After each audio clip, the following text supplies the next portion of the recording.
Okay, so we are officially recording.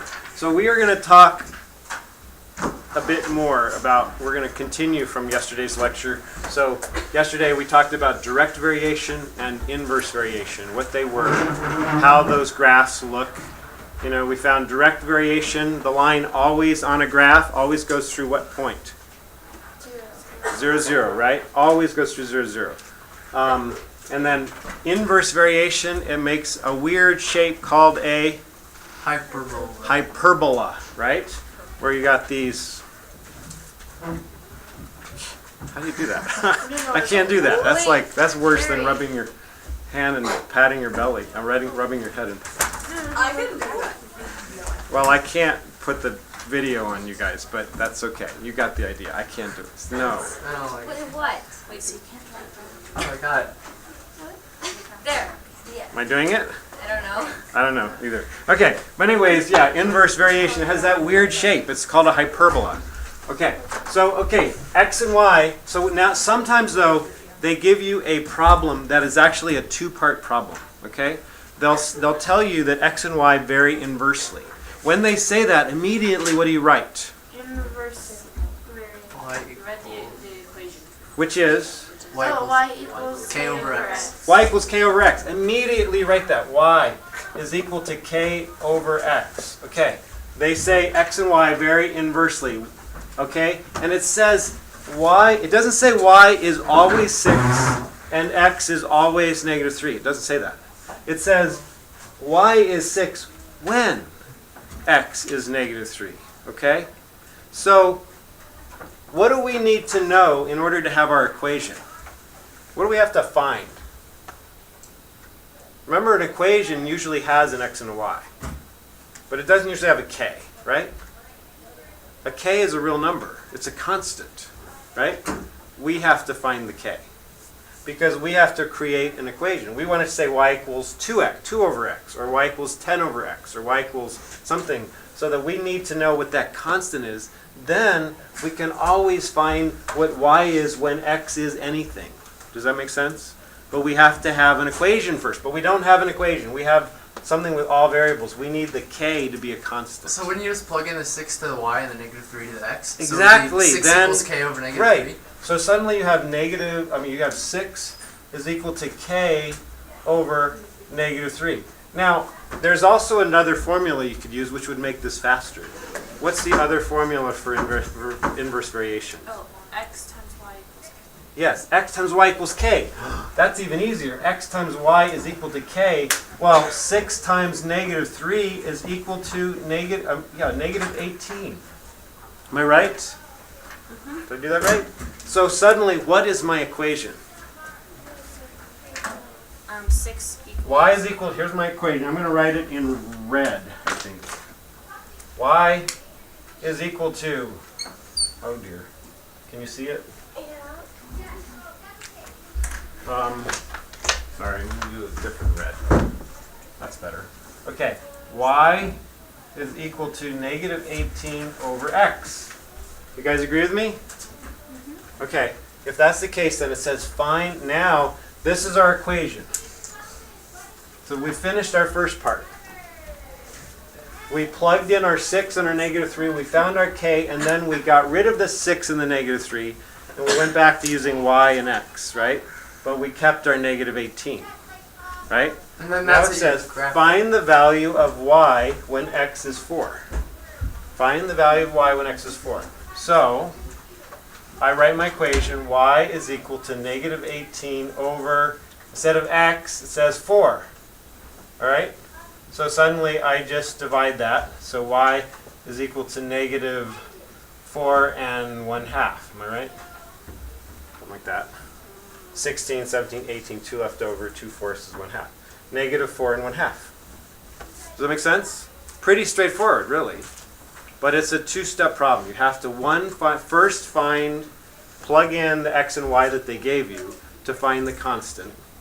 And then you can write your formula, your equation, right? From that equation, then, you use that equation to find part B, right? So I could ask anything here. Find the value of y when x is 9. What would it be? 2. Find the value of y when Negative x is 18. What would it be? Negative 1. Negative 1, right. Okay, great. So you got the idea. It's pretty easy, right? Does that make sense? Just to 5? You guys do one more? The whole thing, you mean? Or Like another equation. Right. like this part?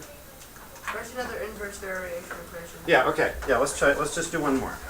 So what I'm going to do is I'm going to just erase these numbers, this and this. And I'm going to say, I don't know, 4 and 3. Okay? So we've got x and y vary inversely. Immediately I write this, K or equals 12. I write this, right? That's my inverse variation formula. Inverse variation formula. But it says y is 4 when x is 3. That was really easy for this, right? I'm going to just do this. When x is 3 and y is 4 equals 12. So k is 12. So now I'm going to write my equation as y equals k over x, but instead of k, I'm going to write 12. You with me? Does that make sense? So there's my formula. Now find the value of y when x is 6. negative 6. All right? So I just come over here, y is equal to, there's my formula, 12 over x, which is really 12 over negative 6, which is negative 2. Okay, that makes sense. Okay, does that make sense? So it's just kind of a two-step thing, and you just have to get used to that. So there will be problems like that on the homework. Can I erase? On the Not yet? first part, not B. Okay. Okay.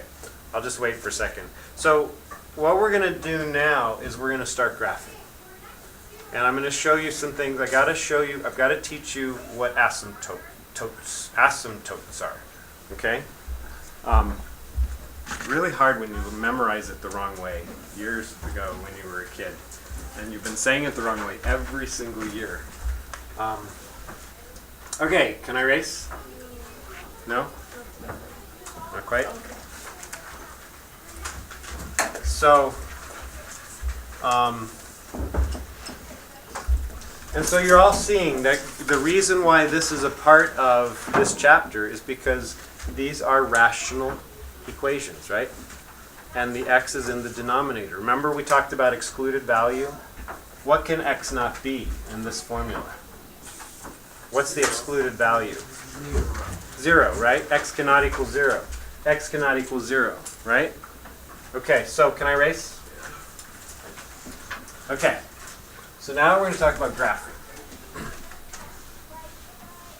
Now, I don't remember what we did yesterday, but figure we graph something like this. Y is equal to, I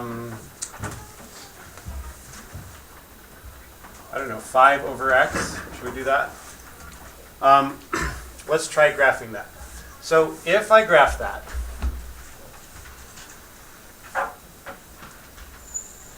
all right, this is my x, this is my y, obviously.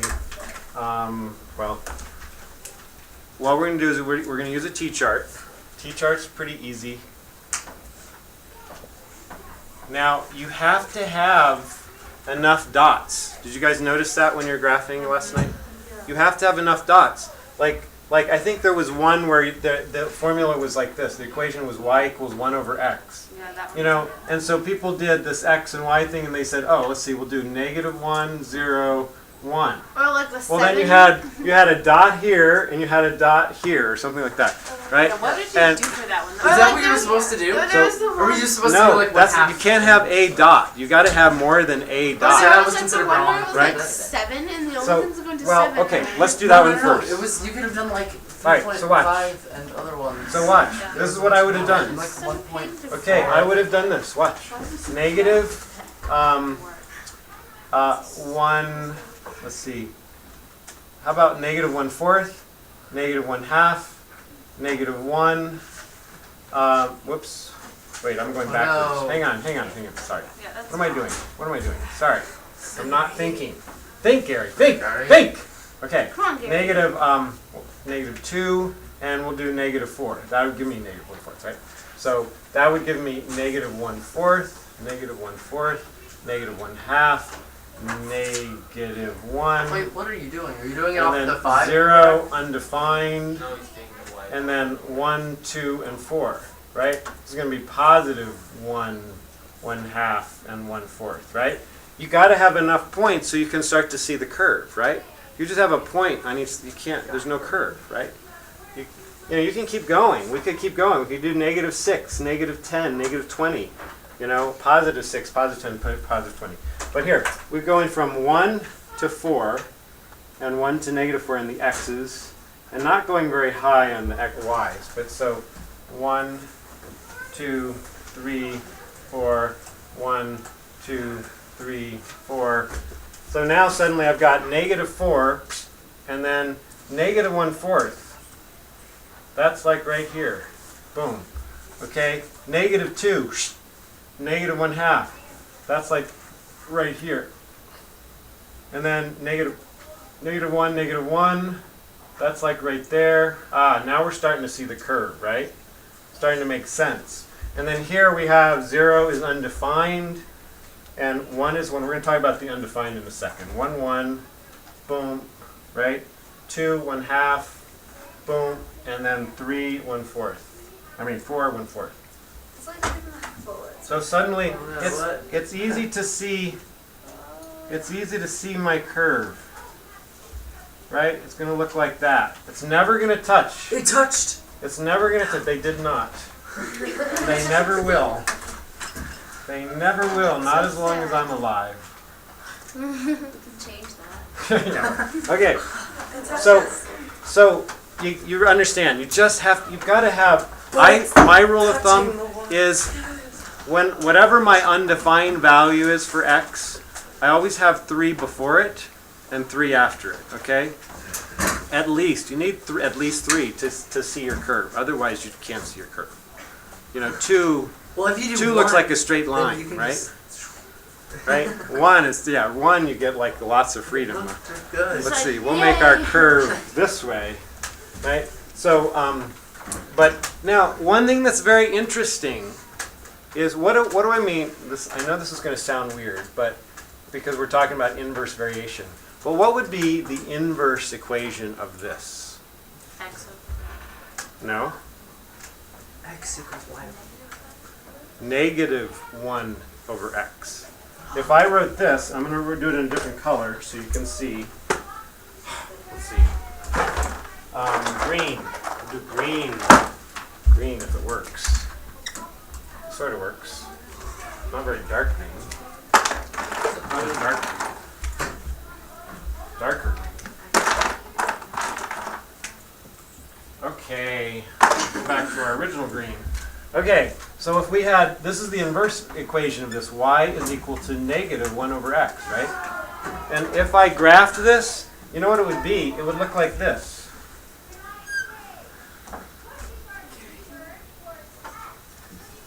It would be just the opposite of what you see there, of the positive. The positive is which quadrant is this? Remember 4. quadrants? 4, 3, 2, 1. 3. You were right. 4.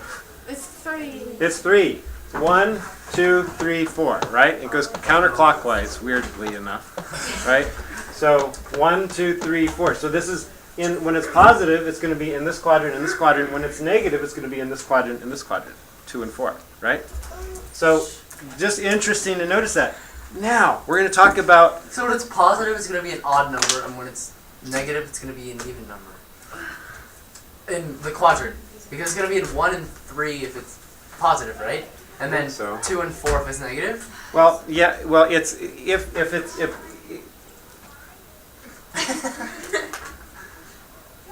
yeah, the reason I can't answer that quite yet because I haven't taught you asymptotes and asymptotes, right? And so you have to understand that first because basically sometimes remember like when we were doing square root, y equals the square root of x minus 2.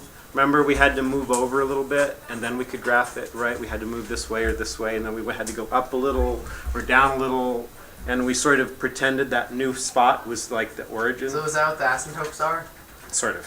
So in essence, if sometimes you're gonna have an asymptote that's right here, right? You're gonna have asymptotes like this, meaning you'll have your equation, your graphs here. Does that make sense?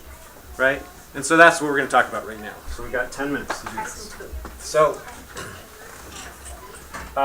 Wait, you never since we use this one, since we use this as example, let's talk about the asymptotes now. Asymptotes.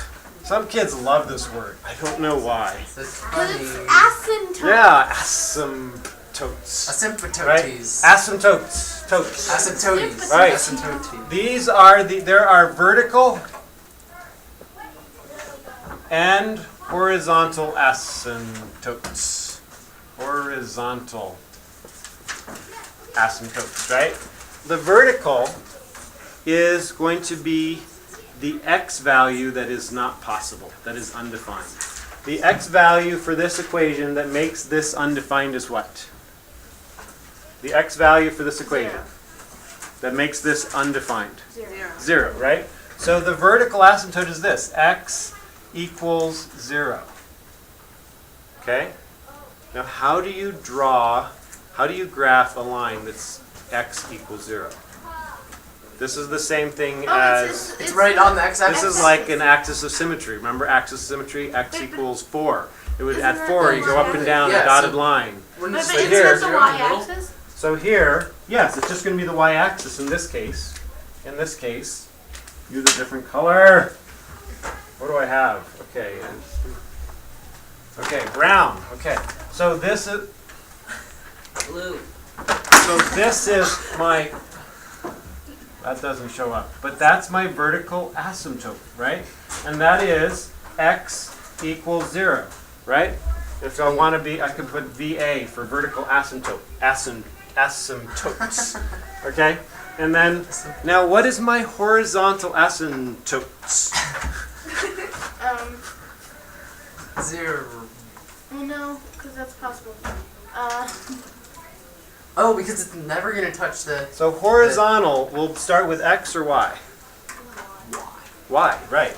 So it's going to be y is equal to, in this case, y is 0. That's interesting.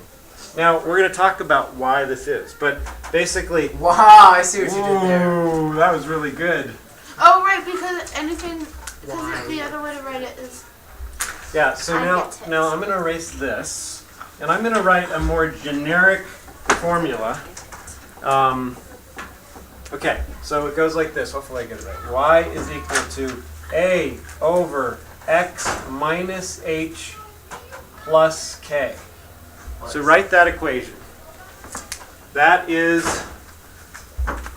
I don't know what form that's actually technically written in. I don't know what you call that form, but I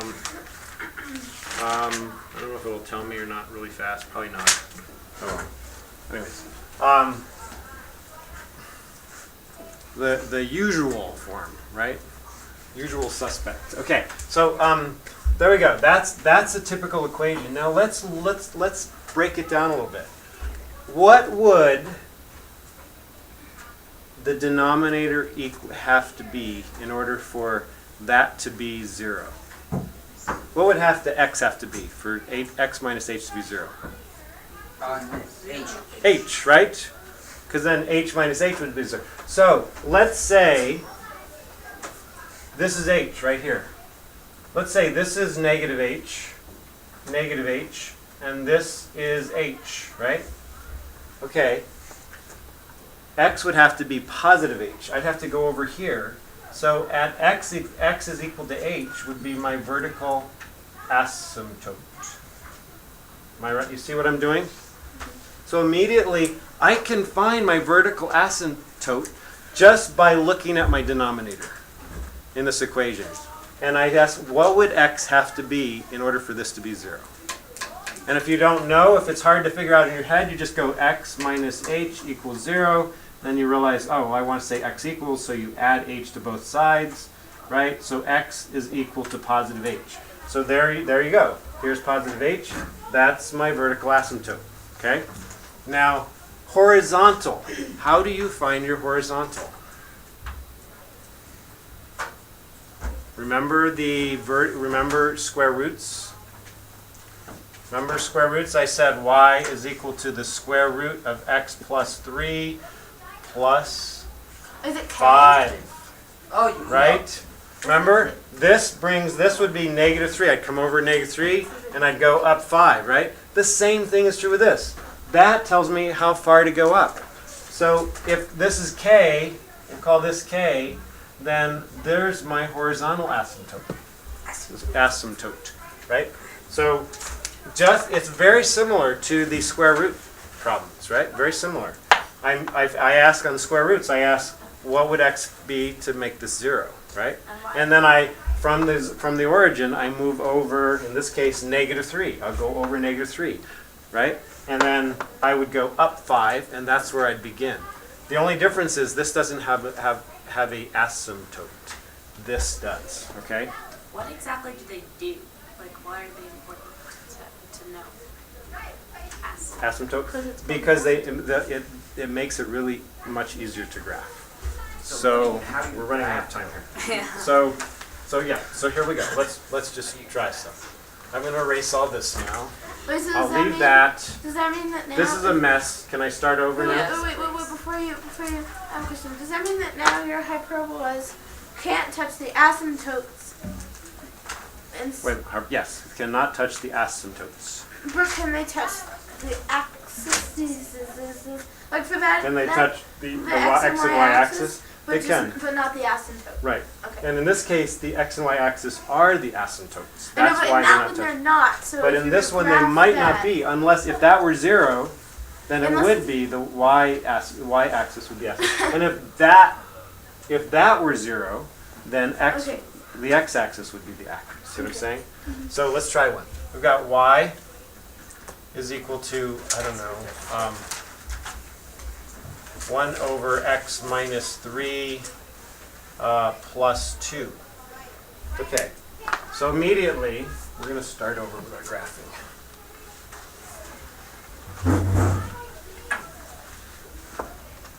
So,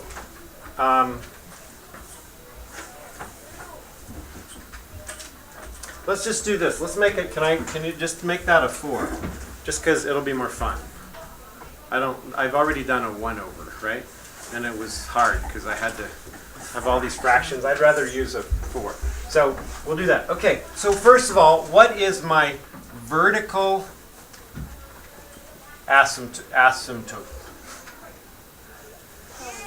We'll just, use an abbreviation. No, sorry, that was a joke. Asymptote. Okay, all right, sorry. Well, there's only Sorry. an S, Okay. so it's Okay. not- Vertical asymptote. Okay. So what is it? So what would it be? 3. That's my x is equal to positive 3. That's my vertical asymptote. It will never touch that line. So I'm going to immediately draw my graph. I probably should use black now because I don't think this is going to show up so well. But it's doing okay so far. All right. And then x is 3. So we got 1, 2, 3. That's my vertical asymptote. That's really great to know. Okay, and then what is my horizontal asymptote? Horizontal asymptote. That'll be my abbreviation. Okay, asymptote. Okay, so it's 2, right? So y is equal to 2. So I come up to 2, and I do a horizontal asymptote here. Okay. I know that somewhere, either here and here, or here and here, is going to be my hyperbola, right? Well, you have a hyperbola Okay. on both sides. So now let's see. Let's see what we got. If I could just do, a t-chart, right? X and Y t-chart, using this whole thing. But technically, I don't have to. Technically, because I've already taken into consideration, I moved to the right 3, and I moved up 2, I could actually graph this. I could graph y is equal to 4 over x. Do you see why? because I've already taken into consideration the -3. And then you just And I graph can it. take it into the 2. The only thing is, this graph has to start with the idea that this is the origin right Okay. here, okay? So this is the origin. That's where I'm starting as my origin. And then this would work. So this to me is a shortcut.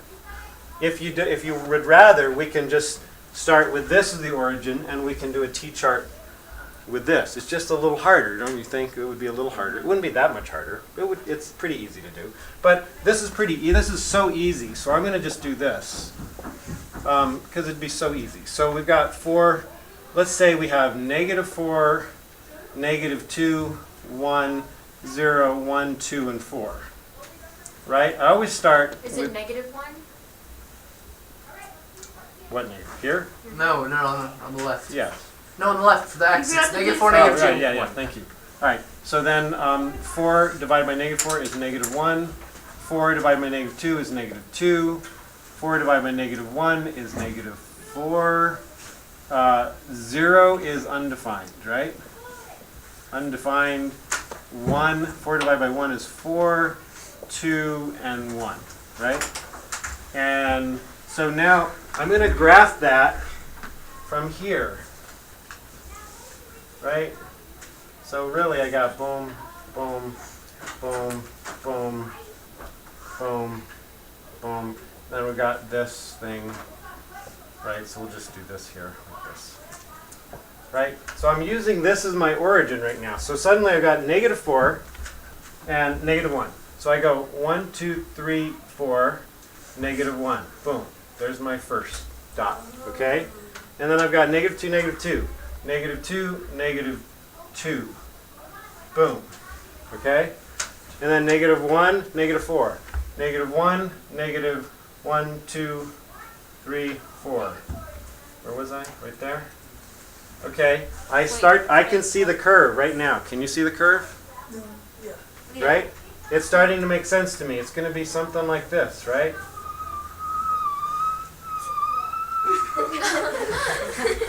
Beautiful. Squeak and all, right? Okay, then, so that's good. See, it's approaching my vertical asymptote, and it's approaching my horizontal asymptote. Will they ever touch? Ever, ever, No, ever. no. Never, never, never, never. Except Will they tomorrow. go on forever and ever and ever? Yes, yes, yes. Right? And then this one, here we go. 1, 4. So from here, I'm going to go 1, 4. So 1, 4, right there-ish, right? So right? And then what do we have? 2, 2, and 4, 1. So 2, 2, and 4, 1, 2, 3, 4, 1. Boom. Oh, I definitely can see this. Yes, I can definitely see this. Oh, yes. Right? Beautiful. There is my graph. It was so easy, right? Now, if you had wanted to use this instead, that's fine too. It's just a little more difficult to reason, right? I mean, to figure it out, but you can do it. It's not that hard. But that's basically how I know to do it. What was I going to say, though? There's something I was going to tell you. It's kind of important.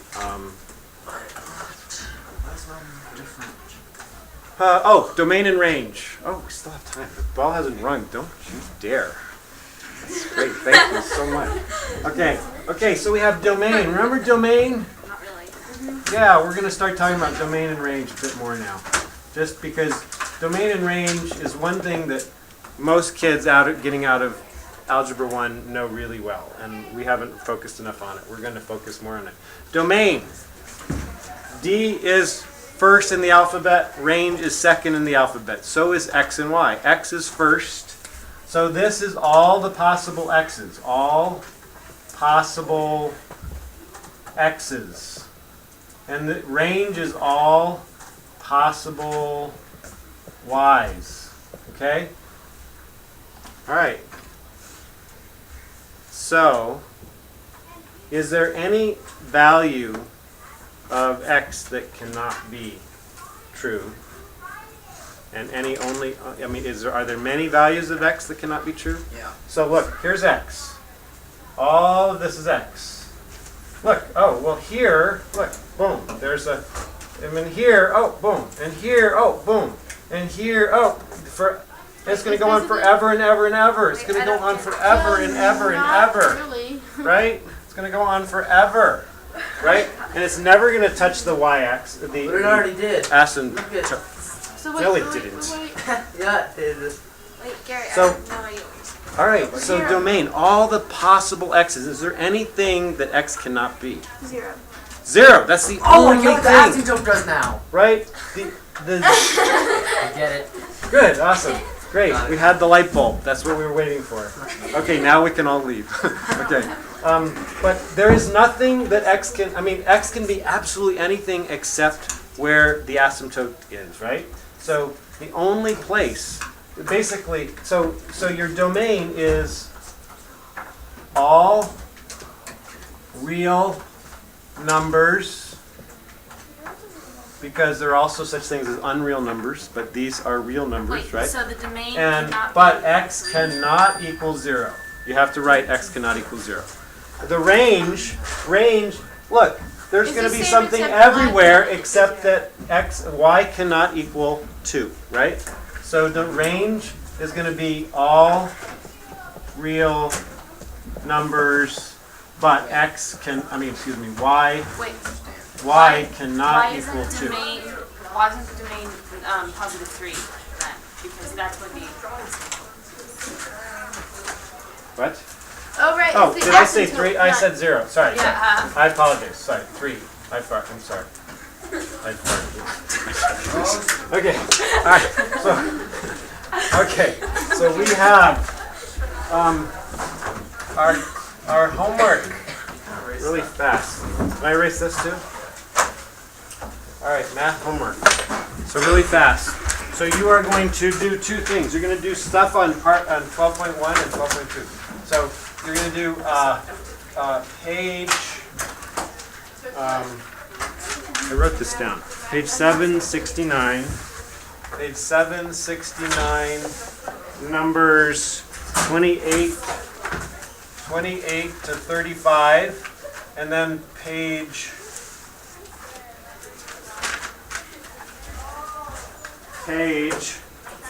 779. Did I turn this off?